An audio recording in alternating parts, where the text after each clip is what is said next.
the matter with this thing? Girl coming towards me. Stress. What is it? Who does it affect? And what can we do to control it? Stress is the sum of biological reactions to any adverse stimulus, be it physical, mental, emotional, internal, or external, that tends to disturb the body's natural balance. Although it's difficult to determine the full effects of stress on a pilot, it's important to be aware of the stresses we know we can control. These controllable factors are called self-imposed stresses. These stresses have adverse effects on you and can affect the safety of the flight.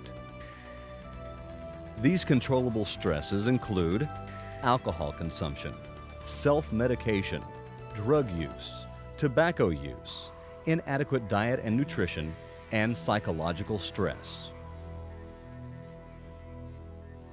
Fatigue, poor physical fitness, and dehydration are additional stresses, but will be covered in a separate training module. Each self-imposed stress can degrade your piloting skills and can affect your ability to fly safely. It is important to remember that these kinds of stresses are cumulative. Alcohol is a depressant, hypnotic, and addicting drug that in any quantity can have adverse effects on your flying abilities. Brain effects include impairments in reaction time, reasoning, judgment, and memory. Alcohol decreases the ability of the brain to make use of oxygen. This adverse effect can be magnified as a result of simultaneous exposure to altitude, characterized by a decreased partial pressure of oxygen. Visual symptoms include eye muscle imbalance, which leads to double vision and difficulty in focusing. Inner ear effects include dizziness and decreased hearing. Alcohol can cause a significant impairment in performance and can vary in the severity of its effect from person to person. Pilots have shown impairment in their ability to fly an instrument approach or to fly IFR and even to perform routine VFR flight tasks while under the influence of alcohol, regardless of the extent of the individual's flying experience. Alcohol is quickly absorbed and transported by the blood throughout the body.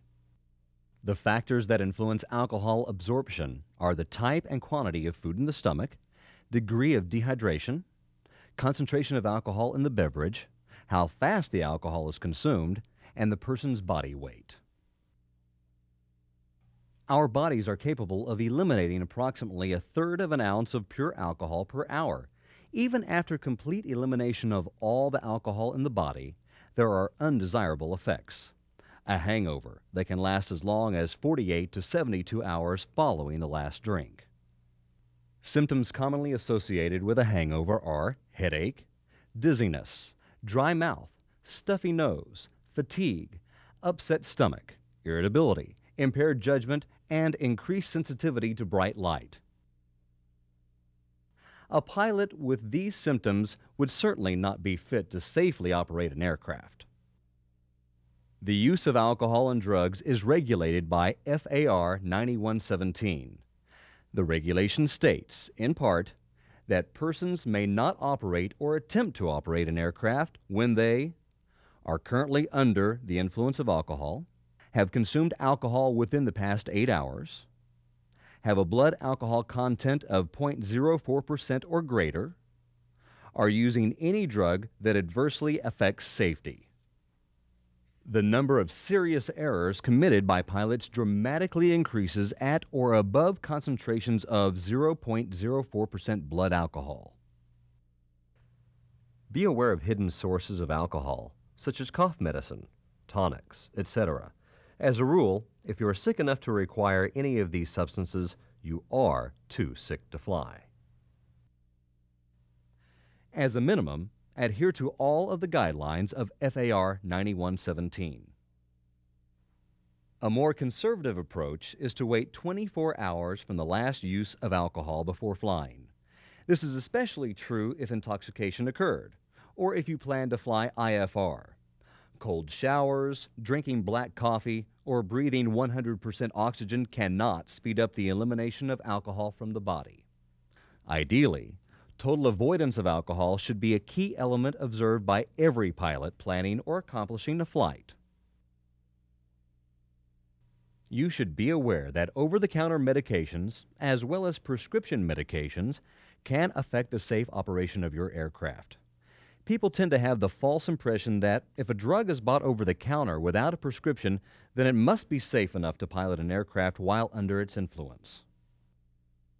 Some drug effects can be intensified when taken at altitude. Consult your local aviation medical examiner to determine any possible side effects that a medication might have on you as a pilot. Self-medicating with over-the-counter medication is not a good idea, as any use can mask unsafe conditions. The desired effect of a drug can have an undesirable effect on a pilot's ability to perform critical tasks. For example, if you were to take an antihistamine for cold symptoms, you might experience side effects such as drowsiness, impaired coordination, or blurred vision. Many side effects of drugs are unknown, and the reaction to medication varies with individuals. Remember, the condition you are self-treating may be as disqualifying as the medication. If an illness is serious enough to require medication, it is also serious enough to prevent you from flying.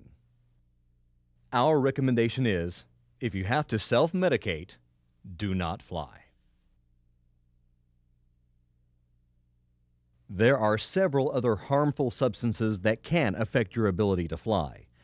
For example, the substances one gets from inhaling tobacco smoke. 3 substances in tobacco smoke in particular are of importance to a flyer. Those substances are carbon monoxide, tar, and nicotine. Carbon monoxide constitutes up to 2.5% of the volume of cigarette smoke, and even more in cigar smoke. Carbon monoxide combines with hemoglobin about 250 times more readily than oxygen. The result is the hemoglobin is not available to carry oxygen to the tissues. This lack of oxygen produces hypemic hypoxia, which reduces your tolerance to altitude.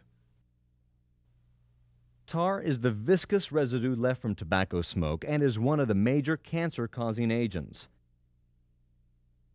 It destroys the delicate mucous membranes of the respiratory tract. It also interferes with the natural cleansing action of the lungs and impairs proper oxygenation of the blood, thereby reducing tolerance to hypoxia. Nicotine is a potent drug that primarily affects the nerve and muscle tissue. The amount of nicotine found in 2 cigarettes, if injected directly into the bloodstream, could be fatal. As smoking becomes less acceptable, some people are opting to chew tobacco or use smokeless tobacco. Unfortunately, the same detrimental effects are present in these products.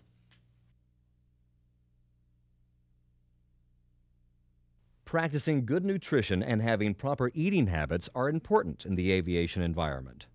Unfortunately, disruptions of normal eating routines due to flight schedules are common. 3 balanced meals each day are recommended. A balanced meal should consist of 50 to 55% carbohydrates, 15 to 20% protein, and 30% fat. This balance will help the body maintain a good store of energy reserves. Carbohydrates are broken down in your body to glucose, or sugar, which is a readily available source of energy to be used by the muscles and the brain. Proteins are the basic building blocks of all cells in your body. Fats are a very concentrated source of energy and, if not used, remain stored in the body. Vitamins and minerals are also an important component of any diet. For persons who skip meals, there is a possibility that they may become hypoglycemic. Hypoglycemia occurs when the body has low blood sugar. Possible effects of low blood sugar are weakness, headache, irritability, nervousness, trembling, and In extreme conditions, fainting and convulsions. You can see why skipping meals is not a good idea. Use common sense when preparing for a long flight. Take with you a prepared box lunch. Psychological stresses involve physiological, mental, and emotional responses to sociocultural, family, and job-related situations. Personal life changes known to produce significant stress include death of a spouse, divorce, moving or changing jobs, death of a close family member, marriage, being fired from work, and major changes in health. You can also experience stress when confronted with emergencies, unexpected situations, or unfamiliar events during the operation of an aircraft. Some examples of events that can be the direct cause of stress and/or aggravate pre-existing stress include flying in bad weather, night operations, performing an instrument approach to minimums, flying in a high-density traffic area, flying into unfamiliar airports, becoming temporarily lost in flight, equipment malfunction, conflicts with other crew members or air traffic control personnel, being subject to flight checks. Stress, per se, is not bad. Some degree of stress is necessary to stay healthy, motivated, and alert. It eliminates boredom and complacency. On the other hand, excessive stress can be unhealthy. It can impair performance, lead to errors, and cause incidents or accidents. Individual tolerance and susceptibility to stress vary from one person to another, as do the individual mechanisms to cope with stress. Stress tends to be cumulative, and, if it is excessive, it can overload your ability to safely operate an aircraft. Even the best pilots in the world are, at one time or another, subject to significant pre-flight stress. This can include problems involving family, job, finances, health, and others. You may not have sufficient reserves available to cope with the demands of flying an aircraft. Stress may be manifested by any of the following signs and symptoms: anxiety, irritability, excitability, impulsiveness, aggressiveness, emotional or physical isolation from others, problems concentrating, confusion, difficulty remembering important information, increased self-doubt, nightmares, fatigue, trembling, weakness, diarrhea, indigestion, frequent need to urinate, migraine headaches, grinding of the teeth, cold sweating, increased smoking or overeating, loss of appetite, and alcohol and drug use or abuse. An effective approach to deal with stress includes defining the source of stress, evaluating available resources for problem solving, including professional advice from a psychiatrist or psychologist, exploring possible solutions, including relaxation therapies, taking action, evaluating outcomes, making corrections or changes if needed, and trying again. You must evaluate your interior and exterior environment on a daily basis. The best decision you can make when experiencing a significant level of stress is not to fly.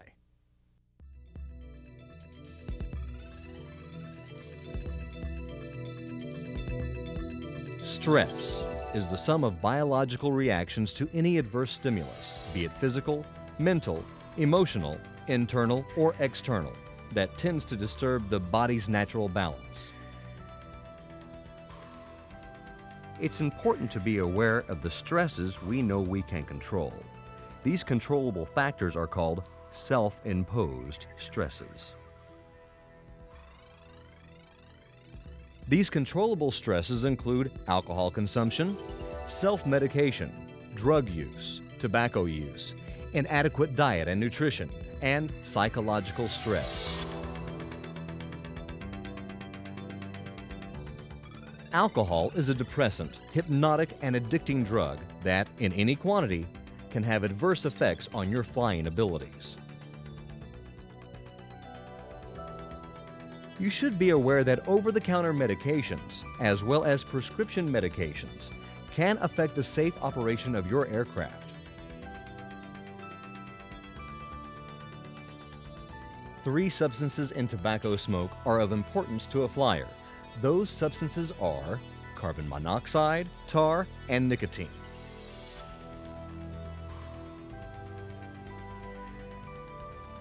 Practicing good nutrition and having proper eating habits are important in the aviation environment.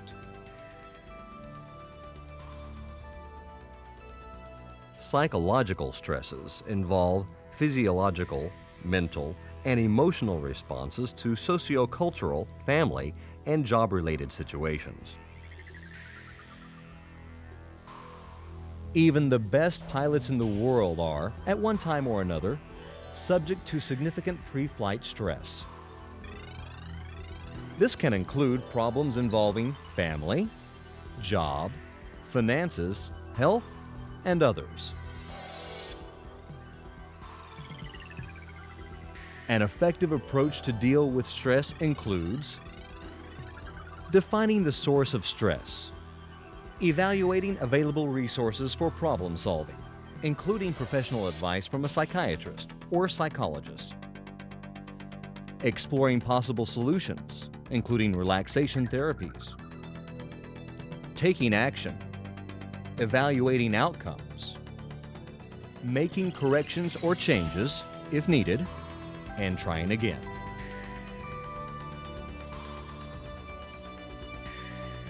The best decision you can make when experiencing a significant level of stress is not to fly.